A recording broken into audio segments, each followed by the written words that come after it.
Chem family, it's me BaNAuset, the naturopathic nurse for Kemetic Wellness Sacred Healing Center, and I'm back with another video. Today I'm going to be doing episode 3 of my wellness journey, which talks about my issues with dysmenorrhea and womb pain. First, I want to congratulate the winners of my 500 subscriber giveaway. I want to thank Kiana Lane and Janae Granum for participating, for sharing the videos, liking, and for being loyal subscribers.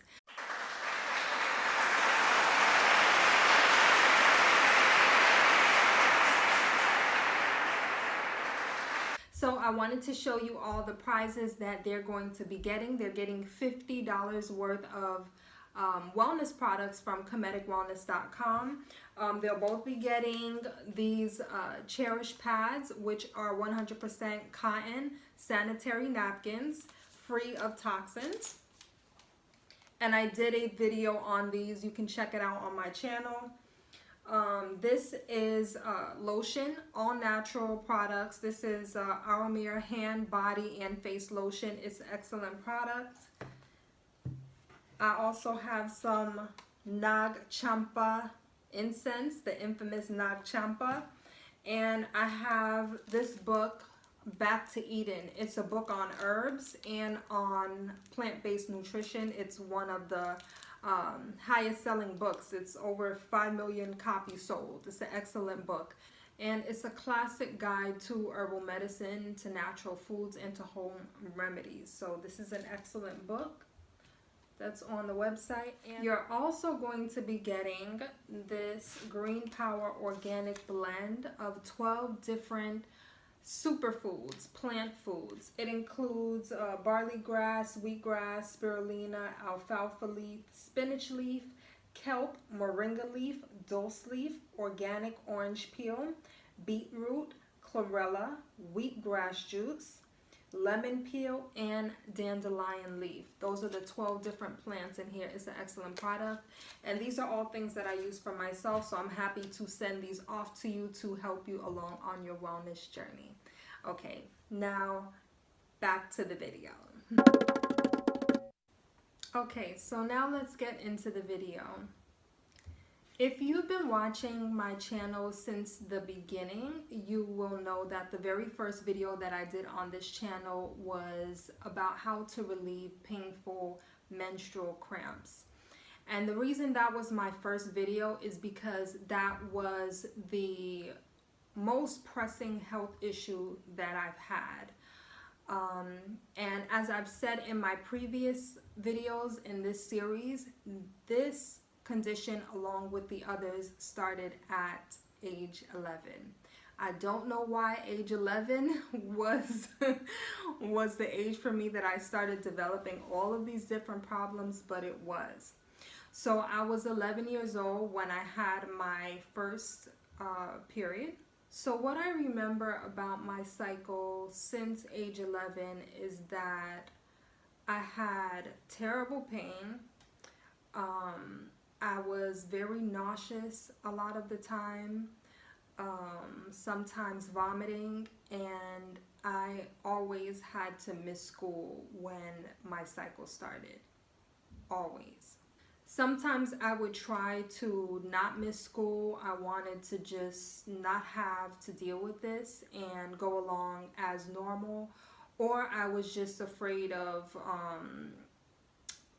missing school because I didn't want to miss something important, or I didn't want to have a whole lot of absentees on my record. And anytime I did that and I went to school, I ended up leaving early.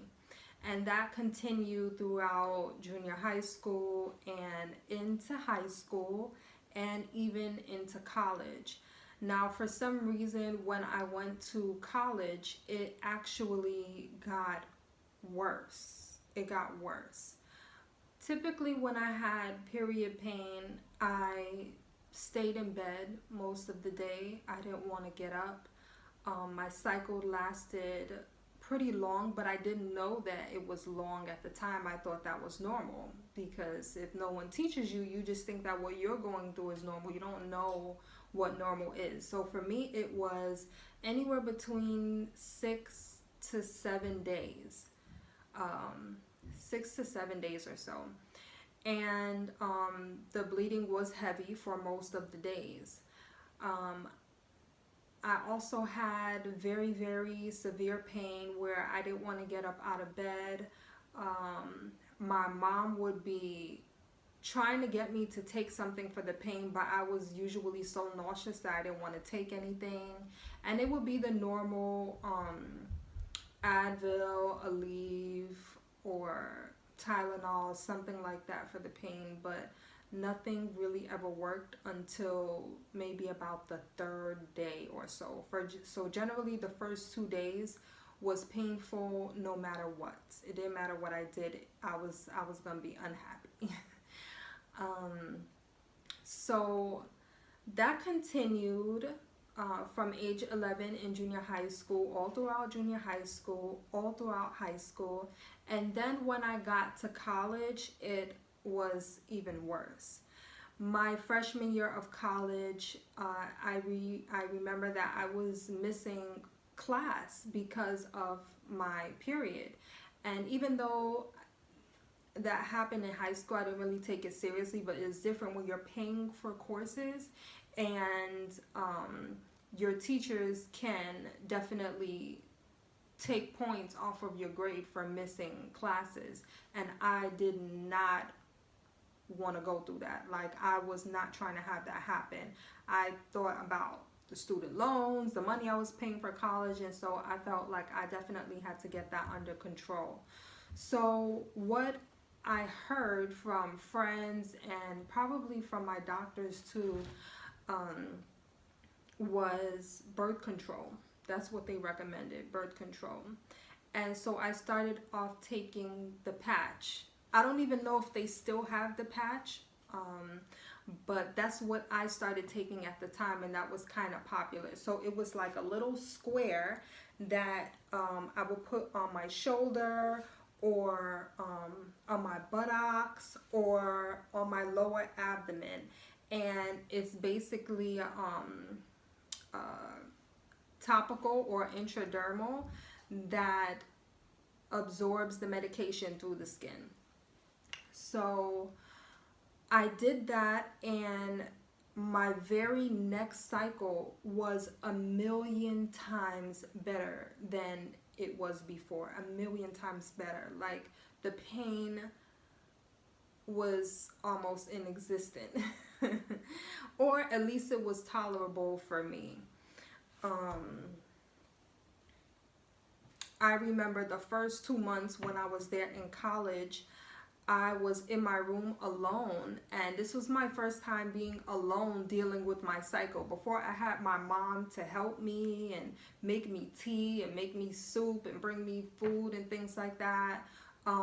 In college, I did not have that. I had a roommate, and you know, she was a nice girl, but she didn't care about me. You know, she was not my mama, so she was not going to be looking out for me like my mom did.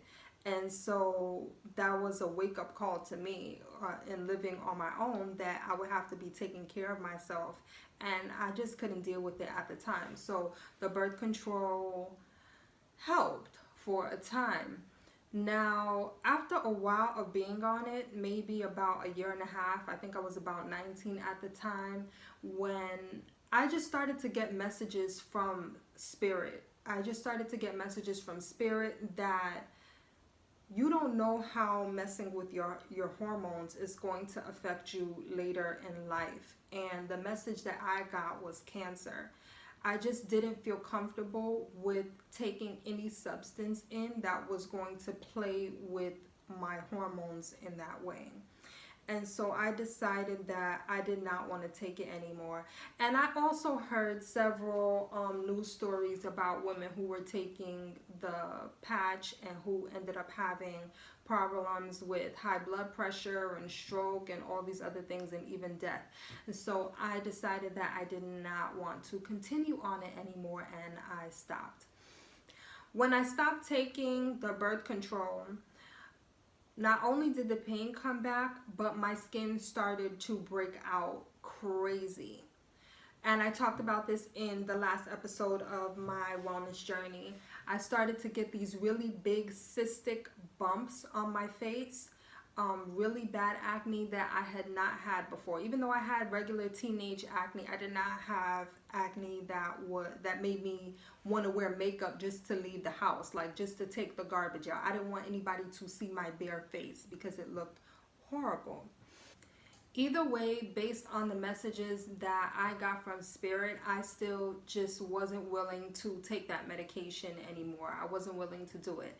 So I went back to the doctor to try to figure out what I could do for the pain every single month. And what I got was ibuprofen, like 600 milligram tablets. And I also was prescribed different types of narcotics or stronger medications for pain, such as tramadol, Percocet, and even morphine at one point. And I did that for some time, but it became very concerning to me because of the fact that these were very strong medications, and to even take these medications, the doctors have to really scrutinize whether or not it's necessary because they are habit forming. So they don't want to prescribe these medications willy-nilly. And I remember in nursing school, I think it was my junior year or so, my junior or senior year, when I was going through my clinicals, and I talked about it with one of my professors, and she told me to take 800 milligrams of ibuprofen every 4 hours on the dot. And when I started doing that, that actually did help to control the pain a lot better, to where I wasn't having to take those stronger medications as often. As the years went on and I continued on that cycle with taking 800 milligrams of ibuprofen every 4 hours, and still sometimes taking a tramadol or a Percocet if the pain was really, really bad, I still kept trying to figure my way out of having to take pills for anything. I really did not like having to take medication. And I remember at about probably 24 or so that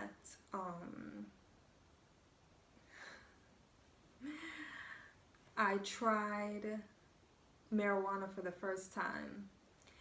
And that night that I tried it, my cycle started, and I had no pain whatsoever.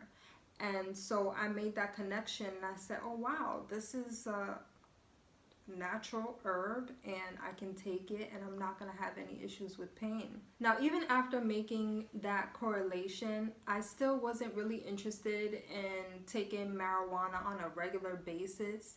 And so I continued taking the ibuprofen as I normally would until I was about 27 years old, and I started to have a horrible reaction to taking that medication, which I talked about in my last video series. I remember that year I started off having this really horrible itching on my legs. And I just thought it was because of the spring season, allergies, and I'm prone to getting little breakouts, eczema, things like that. I've had issues with my skin for most of my life, so I didn't really think anything of it, and I didn't make the connection until several months later. Now, by that time, the itching had gotten 10 times worse. It wasn't just my legs, it was my whole entire body. And it was incessant. It was nonstop. And no matter what I did, I could not calm that itching. I would be going throughout the whole night, missing sleep, even trying to take Benadryl just to calm it. And that barely helped. But I realized that it was something that was on the inside, and I couldn't put my finger on it. I had asked my doctor over and over again, you know, do you think that there's some issue here with the Motrin? Could I be allergic to it? And they would tell me, no, you know, this is a safe medication. It's widely used. And they put me through a whole bunch of different tests, had me on steroids to calm the inflammation in my skin. I had messed my skin up from all of the itching. I had really bad dark marks from digging into my skin. It was really terrible, and it wasn't until several months later, so this probably started around March or April of that year, whatever year that was, when I was about 27 years old. And it continued until about November of that year. And it ended when I made the connection between the Motrin and the itching. And the way that I made that connection was that a friend of mine and I were hanging out, and he asked me for something for a headache, and I gave him my Motrin. And he went to work that night and called me up the next day telling me that he had horrible itching all over the top of his head, that his head felt like it was on fire. He couldn't even concentrate at work. And that sounded like exactly what I had been going through. And he had seen me go through it, crying about it, wondering what in the world is going on with my body. I felt like my body was just attacking me, and I could not figure out what was wrong. Once he did that, I'm like, okay, I'm not gonna listen to what anybody else is saying. I know what's going on in my body. I stopped taking that medication, and I did a cleanse. I did a cleanse for a few weeks, about 2 or 3 weeks, where I basically flushed my system out. And I don't want to go into detail too much about it. I already talked about it in the last video. And that was how I was able to get rid of the itching. To cleanse my system, I was drinking a whole lot of water, a lot of cranberry juice. I also took activated charcoal in capsules in order to bind the medication and allow it to be flushed from my system. I started to mix aloe, like the aloe vera leaf, the raw aloe vera leaf. Mix that up with orange juice and just drink it straight. I would also take garlic, the garlic cloves, and chop it up, and also just consume it, like drink it like a pill. And just doing these things and eating as clean as I could at the time, as far as I knew. And after about 3 weeks, that itching subsided. Now, around the same time that I did that detox was when I did my first 21-day vegan detox. And I talk more about that in my very first video on this channel, where I really detail the foods that I eliminated and also the foods that I started to incorporate in my diet. So if you want the details on that, you should definitely check that video out. That video really details the physical things that I did in order to heal my issues with dysmenorrhea and womb wellness, but there are other aspects that I started to work on as well. This was more than just a physical journey for me. This was a spiritual journey as well. And I understood even then that everything that we're experiencing in the physical is a manifestation of energy that is in the unseen realm. And the womb represents our femininity. It represents our views about our femininity, about being a woman, and our feelings about being a woman. And so I started to get to the root of the things that may be causing me spiritual pain on a spiritual level in the womb. And you know, really get to the root of issues relating to my mother and how I saw my mother treated, or the things that I know she experienced in her life. Feelings of how difficult it is to be a woman, and that maybe life would be easier if I wasn't a woman and if I was a man. You know, the saying that it's a man's world. It just seemed like men had things a lot easier. And so I had to deal with those feelings as well. I had to deal with traumas related to sexuality that I had experienced, and I had not really delved deeper into it. And so it wasn't until I think about 2013 or 2014 when I got a gynecological exam, and I found out that I had fibroids, that I decided to look for holistic healing help, and that help came from Queen Afua. Now, if you don't know who Queen Afua is, I would encourage you to look her up. She's amazing. She's a world-renowned holistic healer, and she's also my teacher in womb wellness. And I decided to go through the Sacred Woman Kemetic rites of passage, and there's another video on my channel where I talk about that rites of passage as well.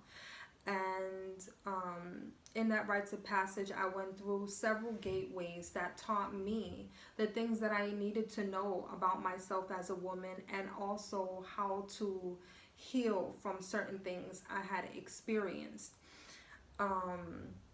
The food is just an aspect of it, you know. The higher the vibration of the foods that you're eating, the higher your vibration is going to be mentally, emotionally, and spiritually. That was something that I did not realize before. Sometimes we think food is just food. It doesn't really matter what you eat. Or we think that it just affects us on a level as far as looks and weight. And that is not true. It's not true. The foods that you eat can really either cloud your thinking and your awareness from seeing the things that you need to see. Sometimes you're sick in ways that you can't even see, even mentally and emotionally. You can't even see it. And part of the reason for that is the foods that really cloud your judgment and your ability to have clear perception. And it wasn't until I started to declutter my systems, my organ systems, by detoxing from those foods and by incorporating higher vibrational foods, that I was able to see those things and clean those things up. And it takes a lot of inner work. It takes a lot of self-reflection to be able to do that. And I had to do that work. And going through Sacred Woman was the first step in that journey. But every single detox that I've done since the first one has taken me to a different level. Every single one.